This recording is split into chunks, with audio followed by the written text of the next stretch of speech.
So what I did there was play virtually the same thing on each chord, rhythmically, the same thing on each chord, and pretty much every time I'd play that chord, it would be the same voicing. So there's, a consistency that runs through the whole thing for each 12 bars. And I tried to change it up a little bit with each 12-bar progression. So I think it started with a basic 9 chord.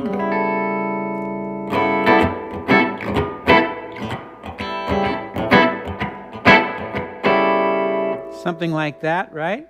So that is, we call that a 9 chord. It's got the 3rd in the root here, 7th of A here. That would be the 9th.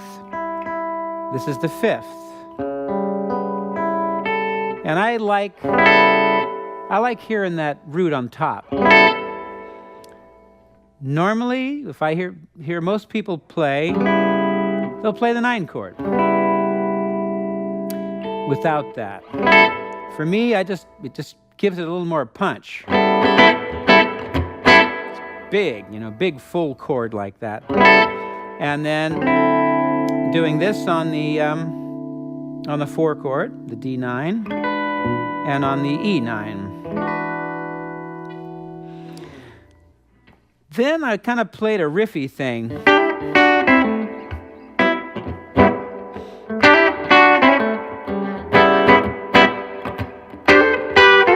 In fact, I think the first time I played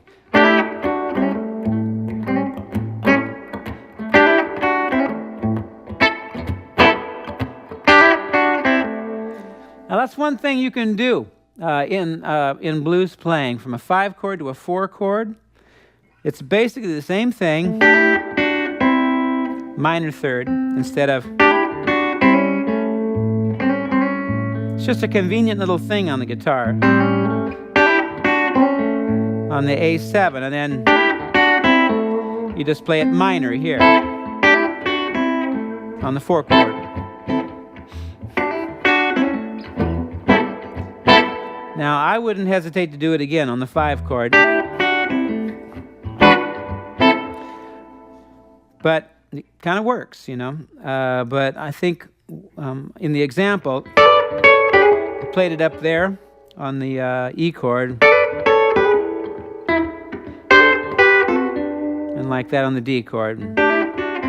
Virtually the same lick, just in a different position on the guitar, right?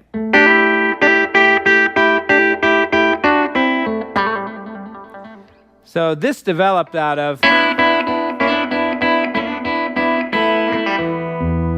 well, now you have to do it in the key of A, so you're fingering everything a little bit differently, a little more effort involved, but it's the same country blues.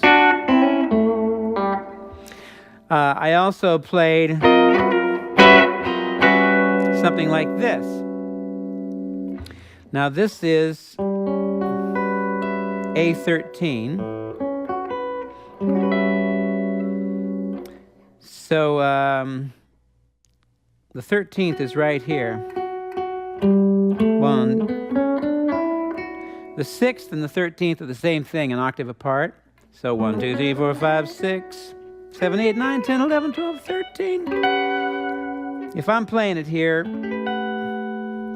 there would be your A13, but we're playing a different voicing and we're bringing the 13th down to here. 9th is there, and again, I'm playing the 5th on top. 7th, 3rd, 6th or 13th, 9th, 5th. And then you notice those chord voicings are pretty close to each other.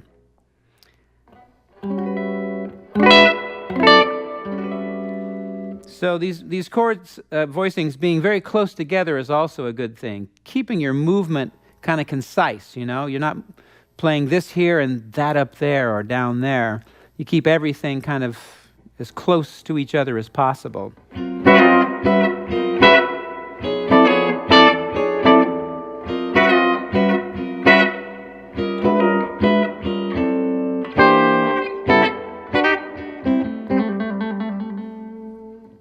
like that.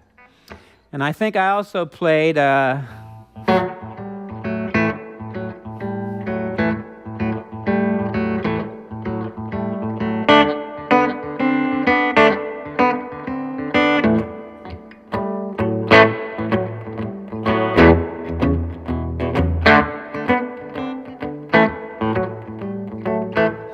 it's the same thing we kind of looked at down here, right?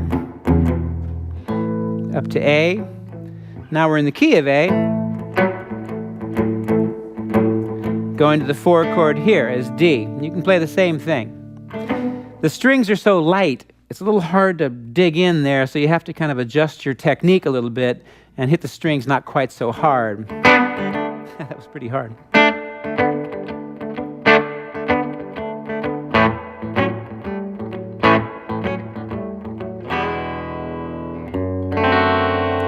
That's also a nice thing. 3rd in the root.